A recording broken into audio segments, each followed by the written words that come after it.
আসসালামু আলাইকুম।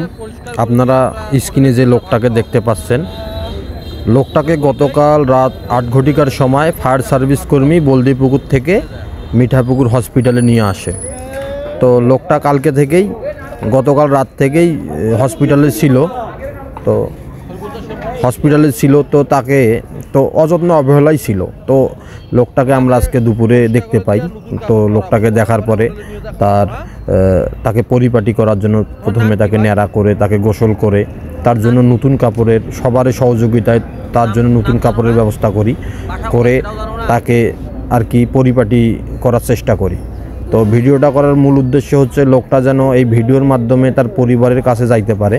তো আপনারা যারা আছেন তারা আপনাদের একটা শেয়ারেই কিন্তু লোকটা তার পরিবারের কাছে যেতে পারবে।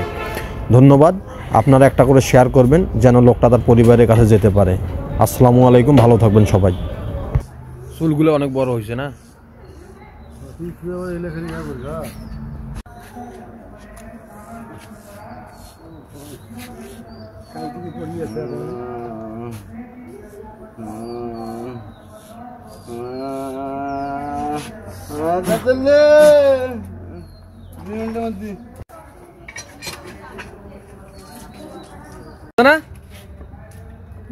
বড় ভাই আপনার কিন্তু নায়কের মতো লাগতেছে। বড় ভাই আপনার বাসা কোথায় একটু বলবেন? বড় ভাই বাসা কোথায়? আপনার বড় ভাই? আপনার আজকে হোটেলে নিয়ে যা খাওয়া দেবো সুন্দর। বড় ভাই আজকে বর বানাবো।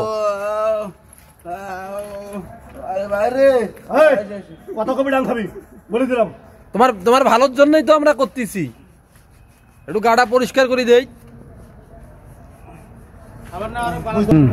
তো আমরা এই যে সবার সহযোগিতায় ওর জন্য নতুন গেঞ্জি, ট্রাউজার, গামছা, জুতো নিয়ে এসেছি। তো আপনারা যদি কেউ ওকে সহযোগিতা করতে চান তাহলে হসপিটালে সে ভর্তি থাকবে। আপনারা কোন হসপিটাল? মিঠাপুকুর হসপিটালে ভর্তি থাকবে। আপনারা তার জন্য খাবার বা কোনো কিছু দিয়ে তাকে সহযোগিতা করতে পারেন। তো যদি আমরা সবাই মিলে যেটা হয়েছে আর কি, ওই টাকা দিয়ে আমরা ওর জন্য আপাতত এটা নিয়ে এসেছি। তো যদি আপনারা ওনাকে কেউ সহযোগিতা করতে চান তাহলে মিঠাপুকুর হসপিটালে এসে ওনার জন্য খাবার, তারপরে ওনার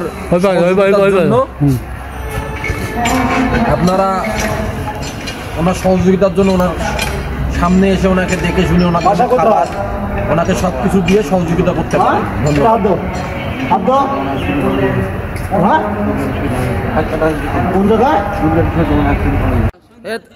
তোমার বাসা কোথায় ভাইয়া? চক্কু কি কোথায় বাসা বললা? বাসা কোথায় বললা আবার বলো। থানার নাম কি? জেলার নাম? নওগাঁ। থানা কি বললা আরেকবার বলো তো। কি থানা বললা? মাঙ্গা থানা। কত নম্বর ইউনিয়ন ভাই? তোমার ইউনিয়ন নাম্বার কত? ইউনিয়ন জানো না? গ্রামের নাম জানো? ফোন নাম্বার জানো? বাড়ির ফোন নাম্বার, বাসার ফোন নাম্বার জানো? তুমি এখন কাটাপ্পা হয়েছো বুঝছো? খুব সুন্দর লাগতেছে তোমাকে। তোমার একটা ছবি তুলে তোমাকে দেখাচ্ছি, দাঁড়াও।